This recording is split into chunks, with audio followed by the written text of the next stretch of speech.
Hi everyone, I have today with me Denis, who is from Kyiv. He's born and brought up in the city and he has been there this entire time. Hi Denis, Thank you for talking to me today. Hi, Priya. My Um, pleasure.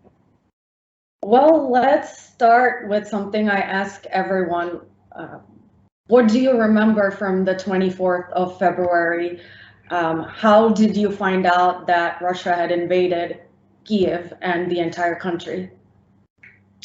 We're living like very close to the Borispil airport, and one of the first strikes and missiles were actually aimed to the airport. And first, my wife woke up and woke me up as well.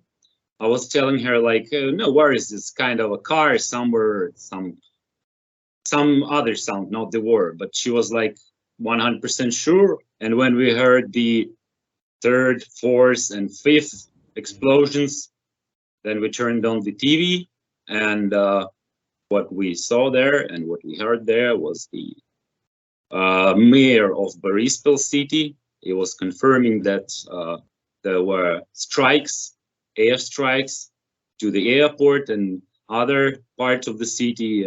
I don't remember exactly, but it was some kind of a military building, etc. So basically, we were like suddenly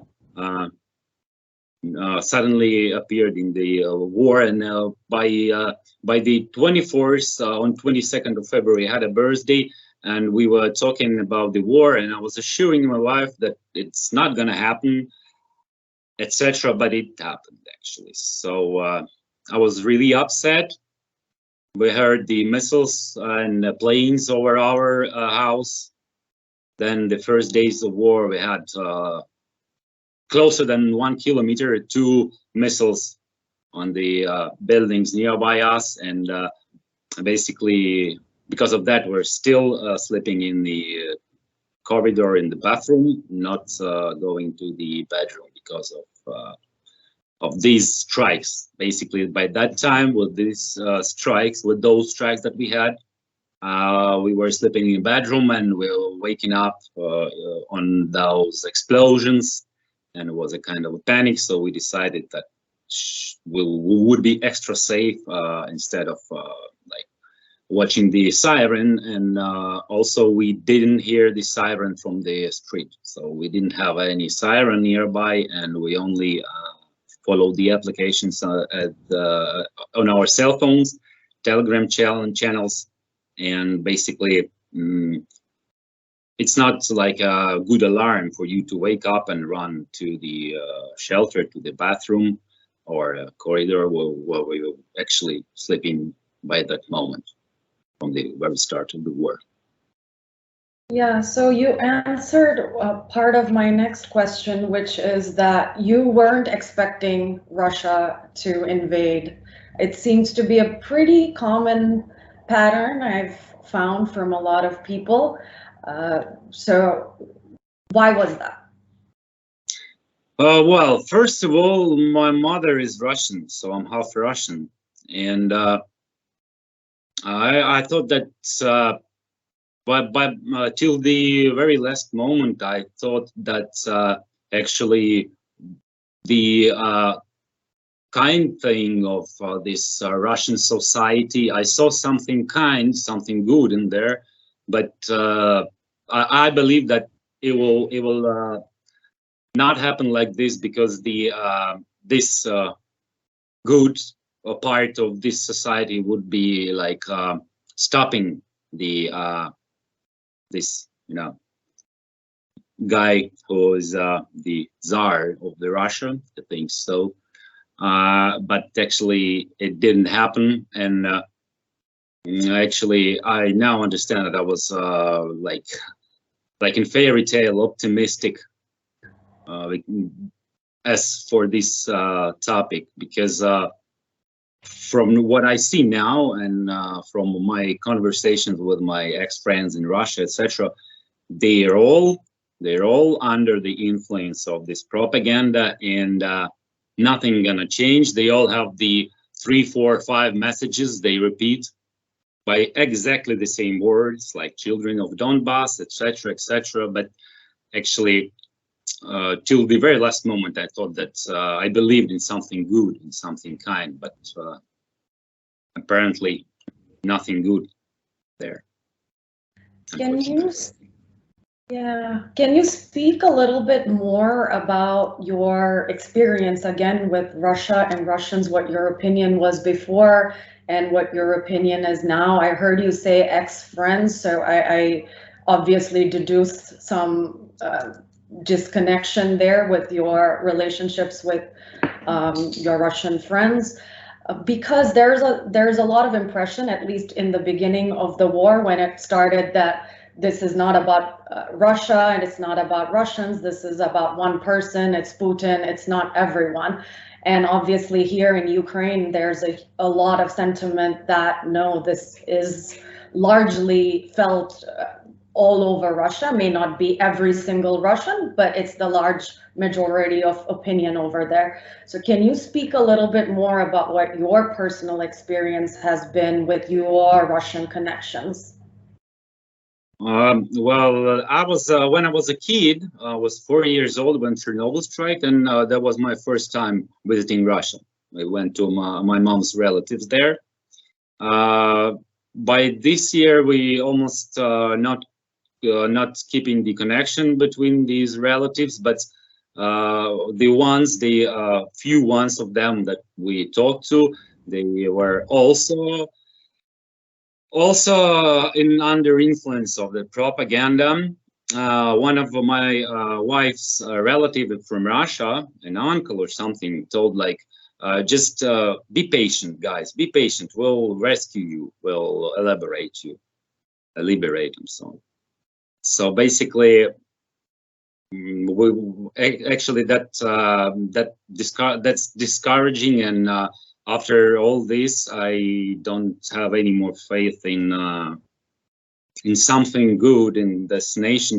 From what I believe, the people who could be against and could do something against that, they are all imprisoned in Russia, because they are going to prison even after supporting Ukraine's repost, not even the post, but repost in social networks. So basically, when in adult age I first came to Russia, I still noticed some kind of arrogant attitude to the Ukrainians, because when I started automatically talking to them with the Ukrainian accent in Russian, they were like not paying attention to me, showing each and every movement that they're somewhere higher than me, actually.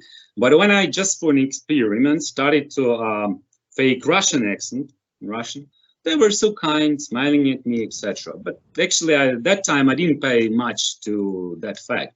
But now I understand that that was a part of that growing, basically artificially growing attitude to the Ukrainians, because we did nothing wrong to them, never intended to capture or something any of their territories, which they do actually, and did. So basically, I thought that I couldn't guess that all the Russians like that. I didn't believe that, and I didn't want to believe it actually, but apparently that's the fact. And we do not converse with our relatives there anymore. And actually, I don't think I don't think that till I'm living in this world, the attitude to Russians will change. That will take like maybe 2 or 3 generations to get at least some forgiveness, or something would be forgotten, but not at this moment, basically. Yeah, has your attitude changed between 2014 and now? Because they did attack already Donbass in 2014. Did you have a negative opinion already back then, or it has drastically changed even between then and now? from that time, it changed, but it changed to worse. But I did know, because I really, when I was a schoolboy, I was rather eager to learn the history of Ukraine, and I knew what they did and what they what they kept doing to the nation. Did they how did they restricted the usage of Ukrainian, even in the Russian Empire? So from the very beginning of our relationship historically, I knew that that's not the friendly nation, basically. But after the 24th, it's like it became not just an anger, but actually I started to hate them. To hate them, sometimes somewhere inside. But when I watch the news or see the kids killed, etc., I can't say that there are good Russians. Well, basically, Yeah. I'm not even saying Russians to them. I'm saying Mongols, because the Russian, it's something that comes from Kyiv, basically. So even the name of their country, of their empire, of their nation, it was stolen. Actually. So nothing. No, if you ask me, do I have at least one single small part of good attitude to Russian people? From now on, I don't have. And they did everything for me to think so. That's what I think. I was asking you about your mother. She's Russian. What has her opinion been on all of this, and has her opinion changed? Yes, it did. It did very much, because before the war, she was like more or less loyal. It's my shame that I didn't persuade her, but she still went to this Russian church, the church that actually before the war was actually ruled by the Moscow Patriarch. But now she's even changed that she's not going there. She's going to the Ukrainian church.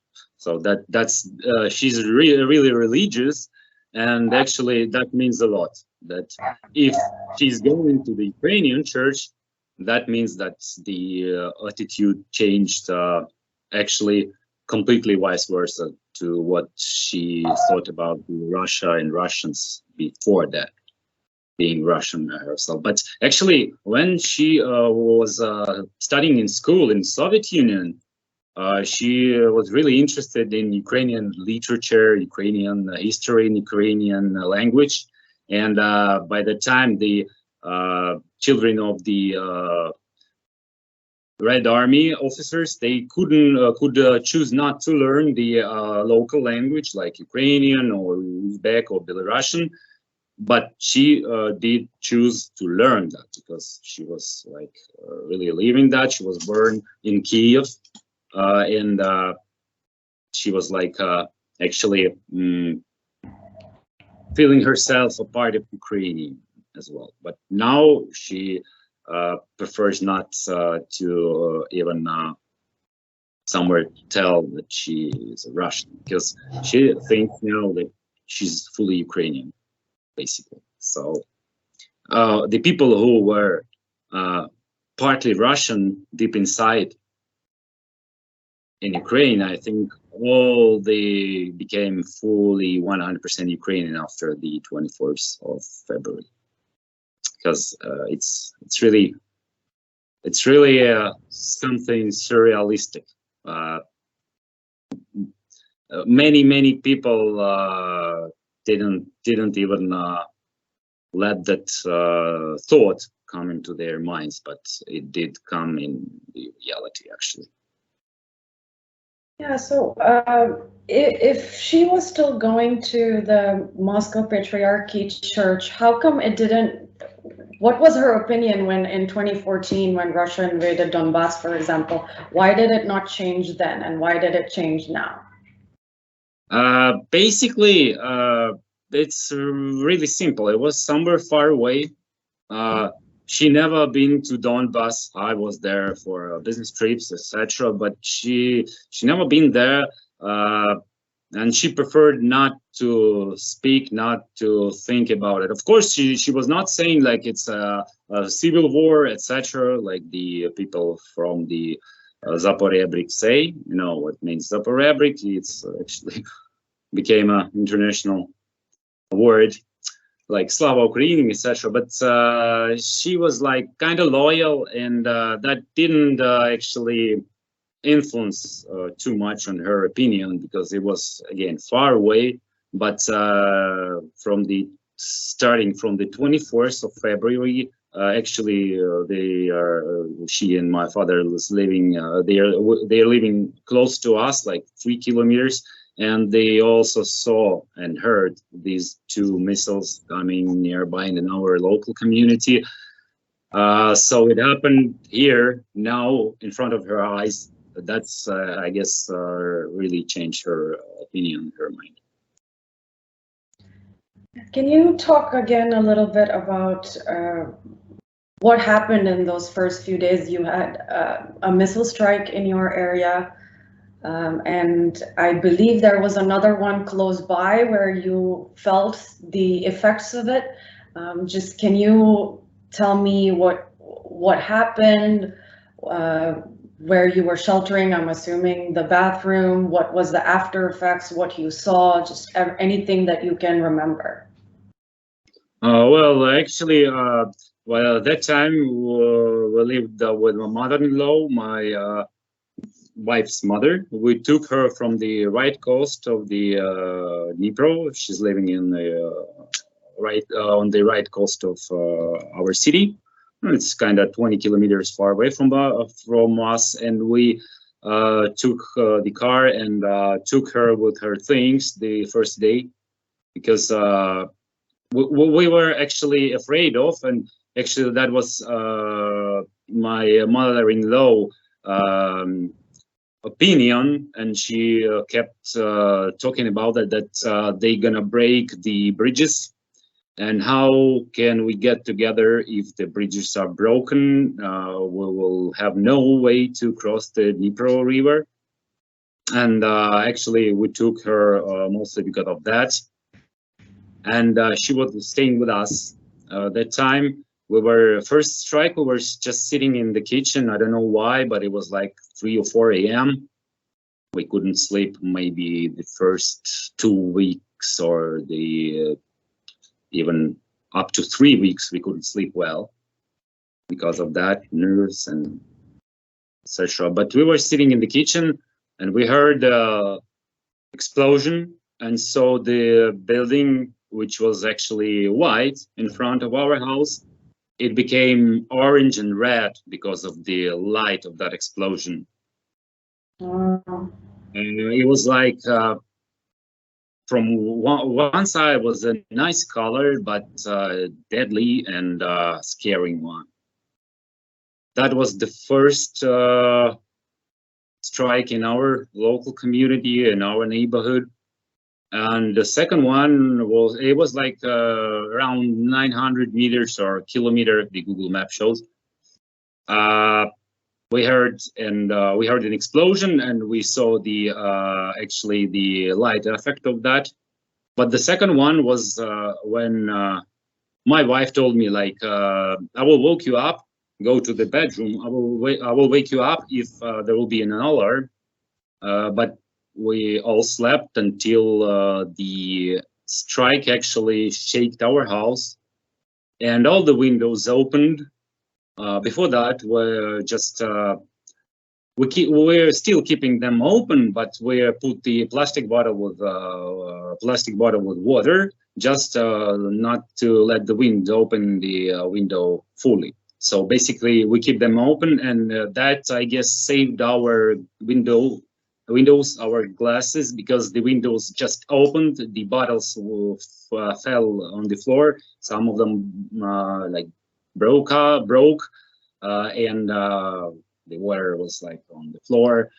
That's not an issue, but the issue was that from that moment I thought that I better not be sleeping in the bedroom, because if I don't wake up next time when it might be closer, I will regret about that very much. And in the worst case, I basically could not wake up after that. So that makes us basically sleeping in the corridor and in the bathroom still till this time, even though we don't have air raid sirens for a few days, even though it's not comfortable, but still we decided like to be extra safe and extra measures, extra precautions, just because it's better to be extra safe than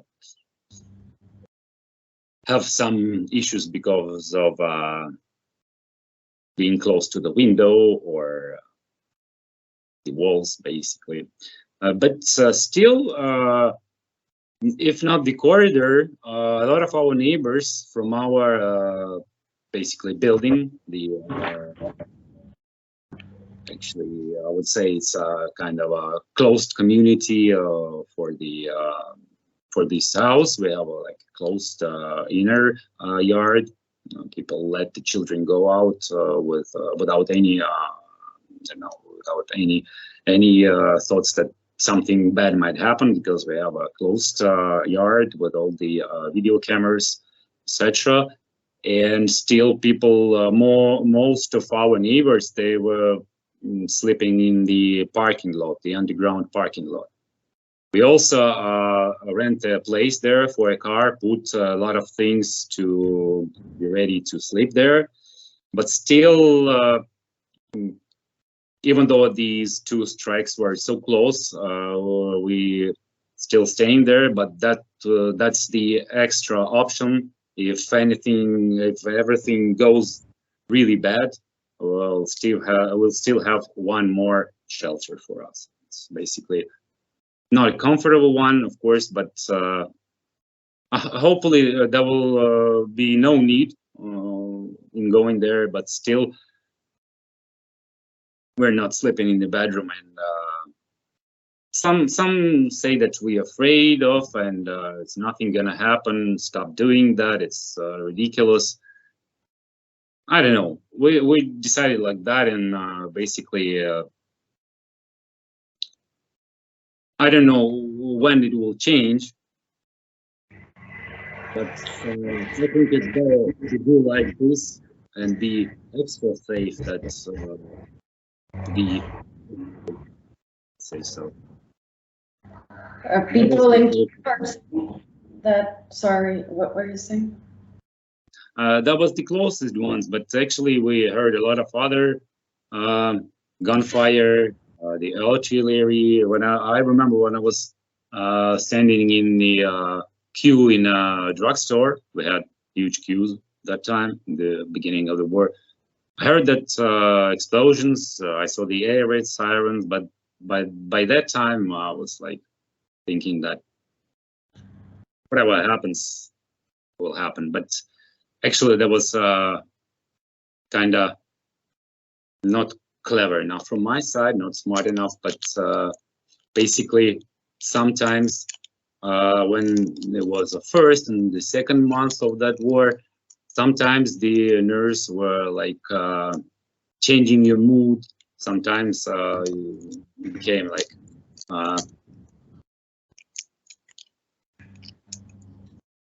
you became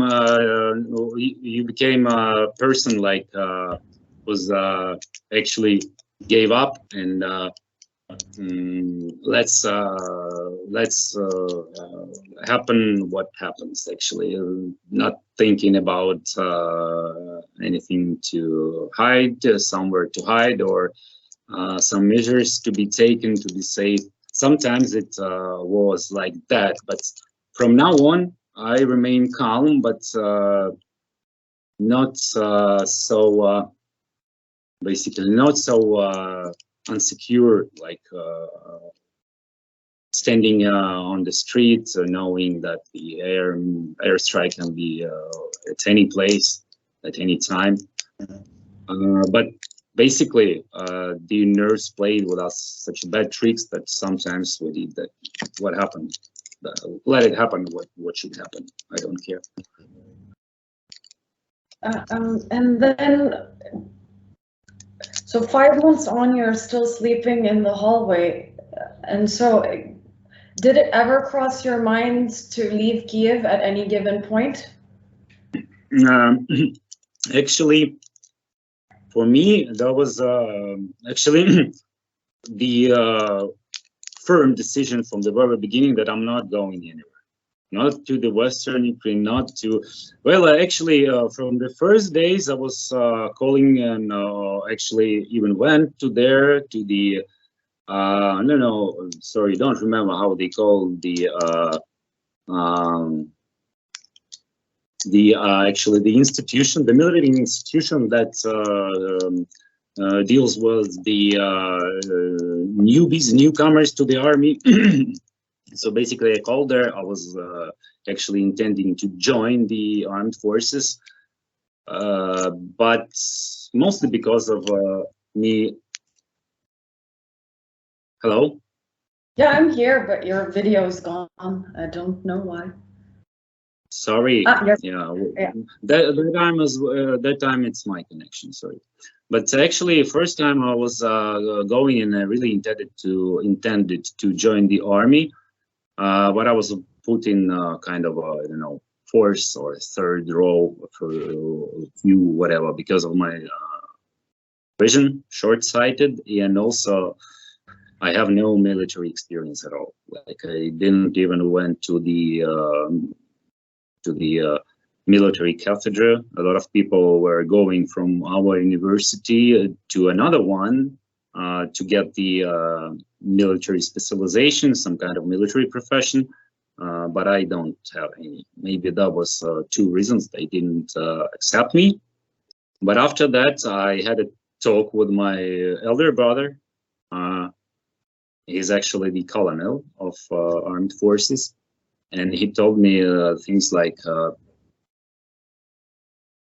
dude, that's nothing to worry about. Better you're not going there than if you go there and don't know what to do with the assault rifle in your arms, under the attack, scared, crying, etc. Because he's really saw a lot of cases like this when the people with no military experience came, and then there were starting to be a problem for the whole group of the actually army guys.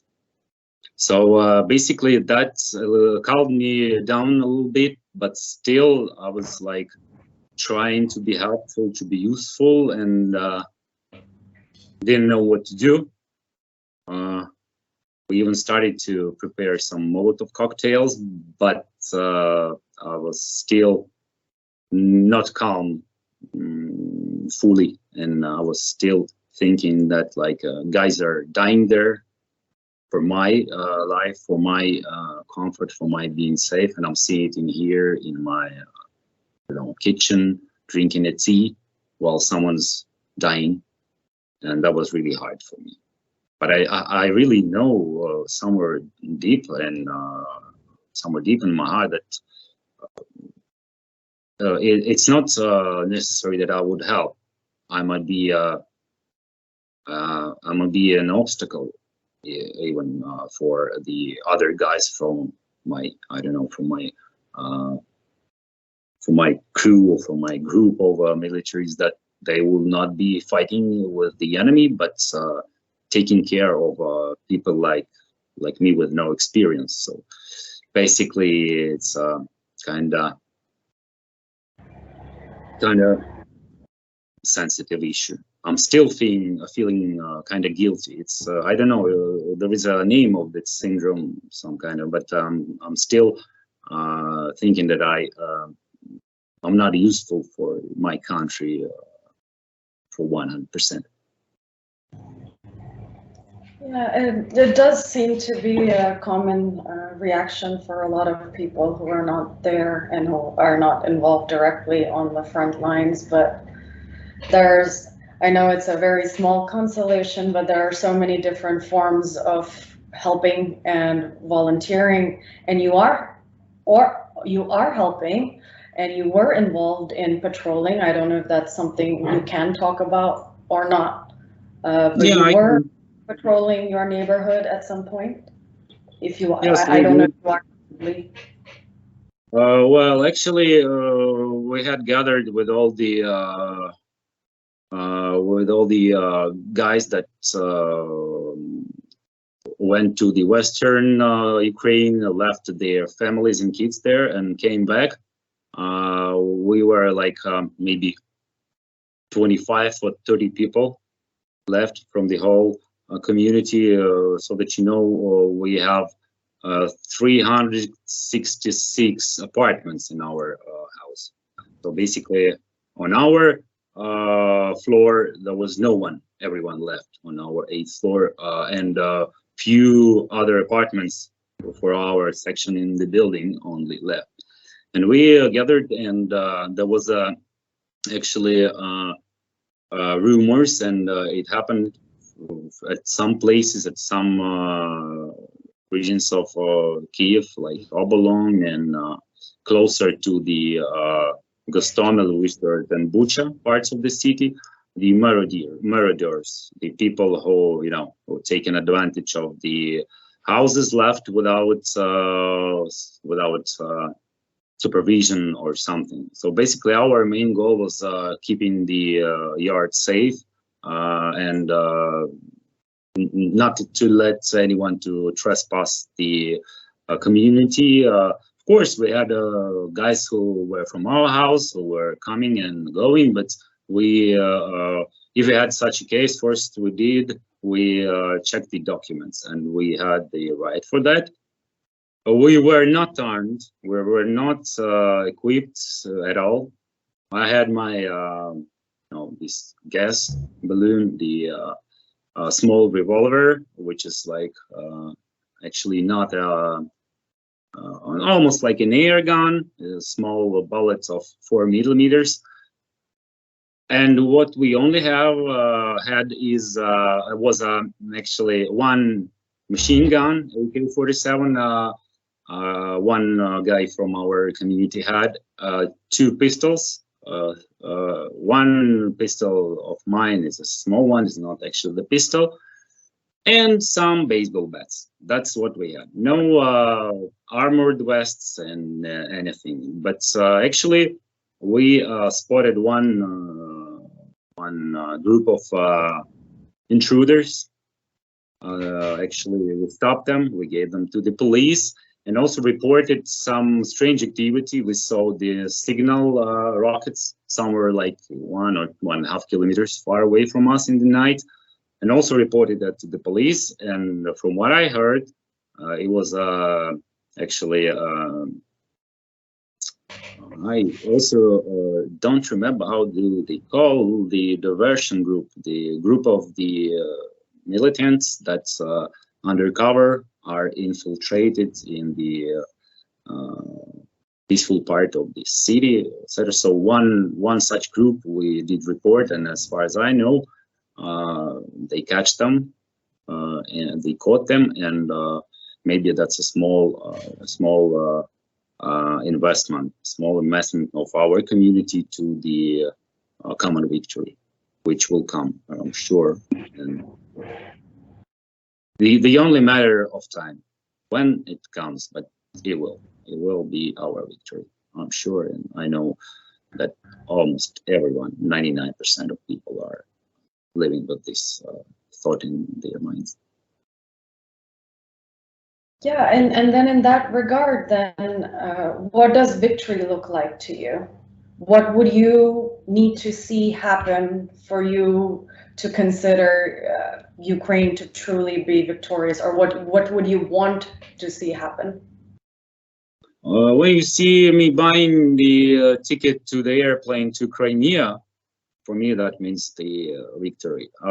When I can go to my one of my favorite beaches in the world, I've seen like less than 10 seas in my life, but still the beach nearby the Sevastopol, which is Khersones, and all the ancient Greek city. The beach is actually brilliant there, and I dream of going there. And for me, victory means that I can go to one of my favorite beaches in the world, to the Sevastopol city, and enjoy swimming there. That's what victory for me is. If we do not fight back the Crimea and Donbass and Kherson, that's not a victory for everyone. We need to restore the state borders that we had agreed for on that day that we became independent. Not in fact, but by the papers in 1991. So the borders on that moment would be the victory for me if we restore if we fight back the whole territory that we had before 2014, let's say so. For me, that means victory. Yeah. Are you afraid of Kyiv possibly getting attacked again? There is a lot. It is still a very much in high alert. Intelligence says that Russia still wants Kyiv, both Ukrainian and Western. Is that a concern for you? Well, I actually know that it might happen, but my opinion that it's rather unlikely. First of all, because of the I'm not the superstitious man, but I would say that all these air raid sirens that we had for the maybe past 3 weeks, nothing happened in Kyiv. And from the first day of the war, I knew, and I was telling that to all the people, that Kyiv is the most protected city in Ukraine, and it is fact, because actually it's at least logical, because it's a capital, and if they capture the capital, there is no country. That's what I think. And if it happens, I'm not sure what I'm going to do, but if they give me the weapon, at least teach me for a day or something, if it will be like the enemy by the gates, I will go. I will try doing my best, but at this moment, I don't think they are capable of that. They may want everything. They may want to capture the whole United Kingdom, as one of their idiots told some time ago. I'm sorry for such words, but there is no other words for such people. So for me, it's rather unlikely. For me, more likely is that we fight back Kherson. It's more likely than something will come up to Kyiv. And the only thing that is there was and still worries me about the Chernobyl nuclear plant, which is rather close to Kyiv. So basically, if we say realistic, I don't think they will get somewhere closer than sending missiles and rockets to the city of Kyiv. They by land they are not capable. Even with the Russian army, they will not go through. Is that why your wife and your rest of your family didn't leave either? No, first, even not month and a half, we were not so sure that nothing will happen in Kyiv. but actually I don't have anywhere to go. I'm local. My all relatives, my all friends are here. I don't have any more friends in Russia, as I told you already. But actually, I don't think for me it was a better option to go somewhere west, because from the beginning people thought that it's safe there, but from now what we see, the missiles and the actually rockets or the air raid sirens might sound in any city, in any village of our country. So basically, and also this fact that I still think, and I was thinking from the beginning, that Kyiv is the most protected city, I decided not to go anywhere. And that's that my parents did as well. We were actually just thinking about going to the country house of our family. But the thing is, it's closer to Vasilkiv, and Vasilkiv has one of the biggest military airport. Actually, basically the most of our airplanes are located there. And now these months, the previous months, when I came to my country house, I heard a lot of planes are landing and flying from there and to there. And actually, I was happy to see the plane, to take a look at the sky and see the plane full of missiles, and somewhere deep in my heart was telling me that it will be a small revenge for all that they have done to us. And actually, all of my family, my mom and my father even, they are a little bit scared of the sounds of the plane, but I am happy to hear each and every plane that comes from Vasilkiv Airport to give some present to the Russians.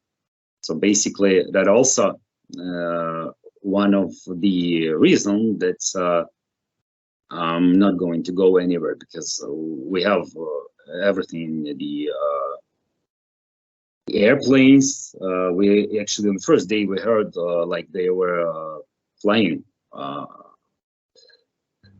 just like above our house, close, maybe 100, 200 meters. But I was sure that it's our plane. And basically, I'm feeling myself home, and as I don't know how the exact idiom in English, but we say that at your home, even the walls are helping you.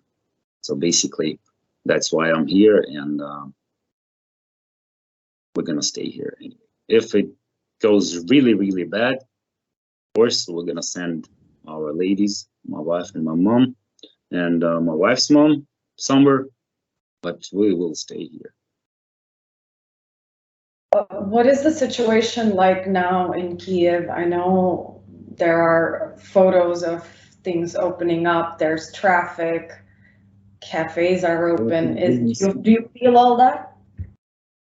Well, I was just adding something like traffic jams. Now we have traffic jams, and that means that life is coming back, basically. Yeah, I saw a photo of that. Yeah. What is your experience with that, and how do you feel now in this moment? Now actually I feel more safe than I felt in the beginning, but the decision that I'm not going anywhere and not going to run away or hide somewhere in another country or another part of Ukraine, it's still stays the same. Actually, I'm feeling safe more or less, but all the time I have a feeling of safety because I'm here, I'm home. Yeah. That's how it is. Yeah, you have been working full-time during this entire ordeal. You've been working with my husband, actually.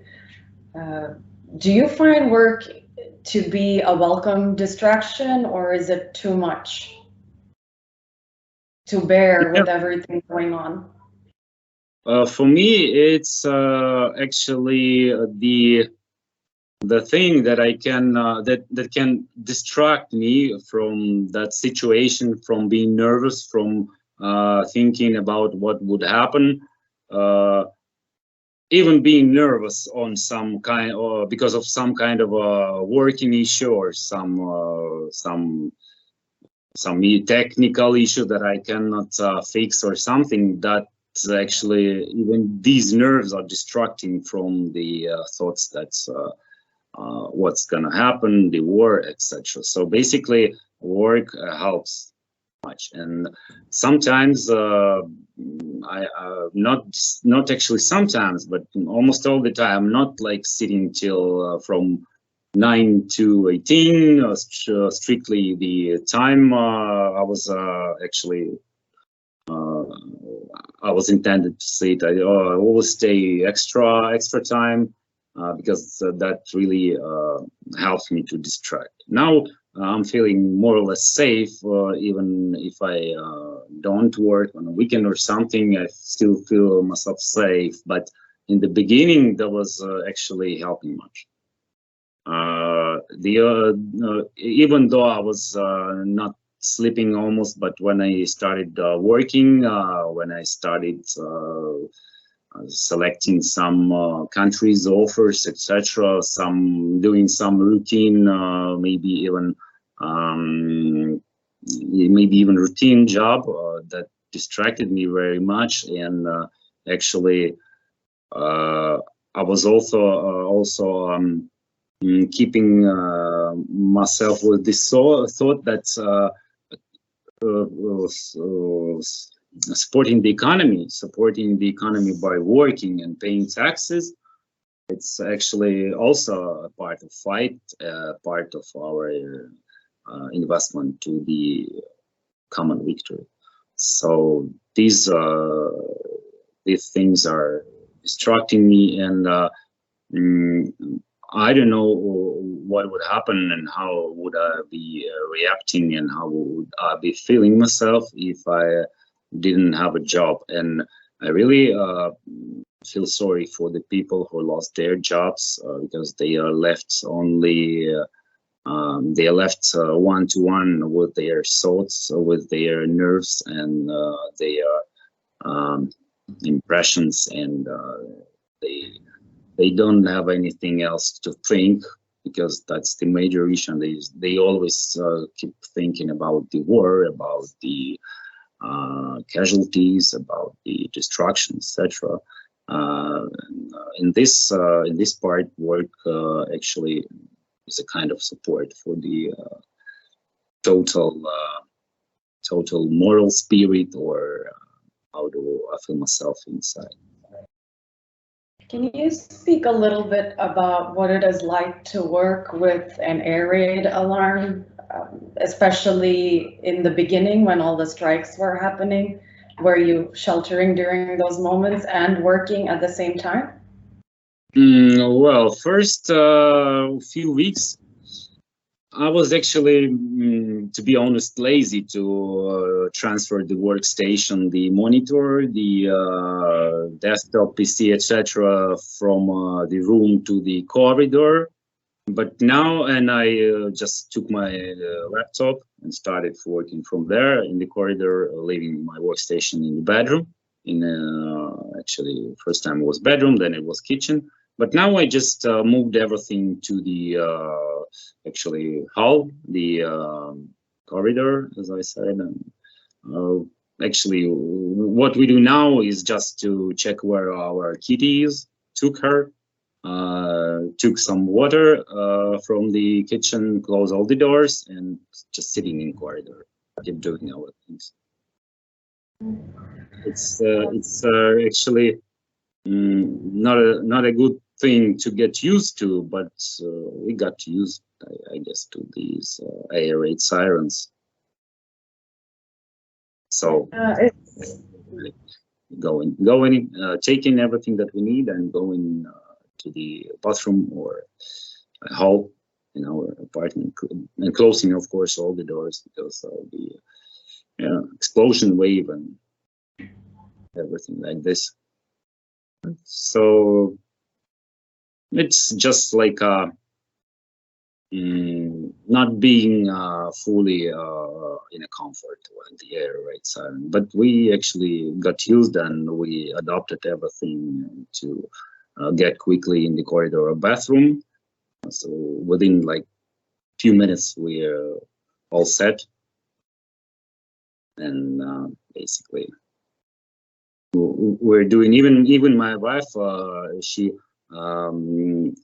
she's like got used to be cooking in the bathroom or cutting some vegetables or something.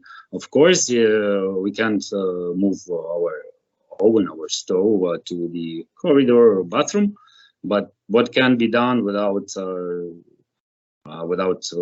boiling or frying, we do even those things we do in the corridor, in the bathroom. So people are getting used to everything.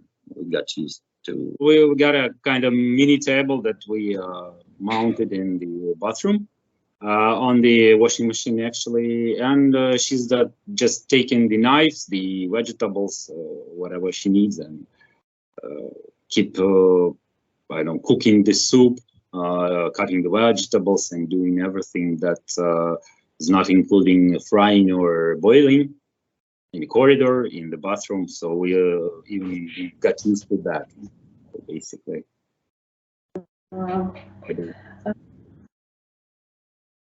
So you were telling me a bit about your daughter off camera. She's abroad. What is her opinion on the war? What does she? What has her experience been? Her emotions, for example. What does she feel about all this, and how is her life now abroad? First of all, she's scared, and maybe now she's almost not so scared, but still she's afraid that something gonna happen to me, because we still have some connection, and I keep telling her that this is her chance to do what she wanted to do before the war. Even she wanted very much to move to Germany. She is actually extremely good in German language. In my best years of German language practice, I didn't speak half of what she has now, being 17 years old. And now I keep telling her that it's her chance to enter the university in Germany, and as she wanted, live in Germany and be a part of German-speaking society. So basically, that's actually one of the things that still encourages her to live, study well, and the only thing that she's just choosing between two specializations. She wants to be either architecture, studying architecture, or international marketing. So, and I, to be honest, I insisting her being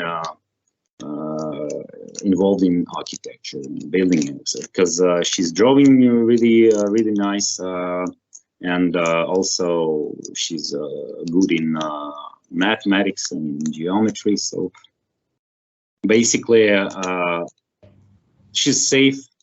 She has a chance to enter the good university, and that's good for her. I don't know how would I feel if she stayed here in Kiev, but I was actually first days afraid of her coming to Russia because of actually my ex-mother-in-law. So now everything is actually for her. Everything is good, and there is a potential for her to be a good professional in whatever she chooses.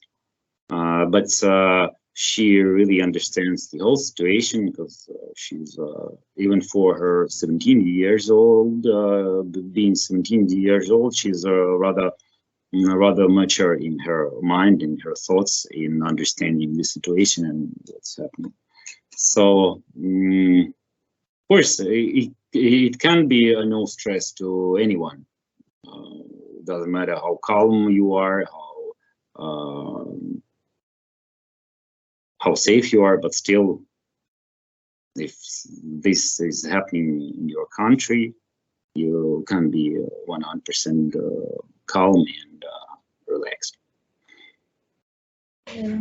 That's what what we have now, and I guess when she enters the university, she will feel herself much more safe, comfortable, and actually soon the next year in March she's gonna be 18 years old already. So basically, maybe she even after some few years become a German citizen. I don't know. You want her to stay in Germany? You want her to stay in Germany? Sorry. Well, at this moment, looking at the schools and universities are ruined. Of course, not in Kyiv, but still, I guess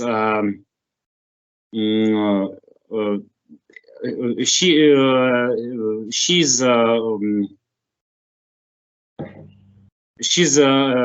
having much more perspectives there.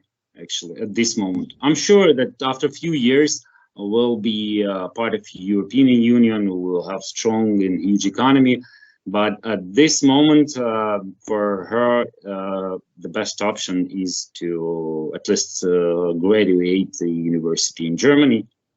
But I'm not pushing her. Whatever she decides to, it's her choice. But I think it's better for her. Okay, well then I wish your daughter best of luck, Denise. I wish you best of luck and your family, and I hope that all of you will stay safe. And thank you today for talking to me. Experiences. Sorry, is there anything you would like to say that I haven't asked? Excuse me, Okay. the connection broke up. Could you please come again? Yes, it did. Yeah, I was asking if there's anything you would like to say that I haven't already asked or you would like to speak about. Well, actually, I just would like to add that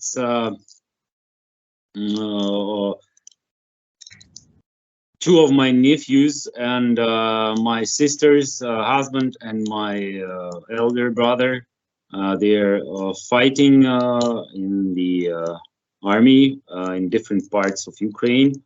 Everyone in hottest regions from Kherson to Kharkiv region. And I just wish them to be safe, to come back with no consequences from that war. Of course, my nephew had a small injury already, but I just pray for them to come back alive. That's all. And that also keeps thinking me that I'm doing not enough to participate in the victory. That's actually I would like to say. That's all I would like to say. A lot of things. This talk about the war, how unfair it is, can last for hours, but actually basics are already told, and I guess I did transfer what I think and express that in clear and understandable form. What's inside my soul and what's on my mind regarding this situation that we have now. Thank you for being so honest and open with your emotions and what you are going through. I truly hope that your brother, your nephews, all of you will stay safe. I'm sure I will hear some updates from Losha, Alex, and hopefully this will all be over soon. Yeah, we pray for that. Yeah. And I would just like to add that I would actually also wish you and Lyosha and your kid staying safe, being all well, and all the best to your parents, to Lyosha's parents. Just if we all stay strong, if we all stay safe and take all the precautions, so we'll all be all right, we'll all be alive, we'll all be unharmed, and the victory will come as soon as we wish. I wish that all ends up till the winter. I think those were perfect words to end on. Thank you, Denise. Well spoken. Thank you so much again for talking to me. Thank you for listening, and thank you for your time. Slava Ukraini!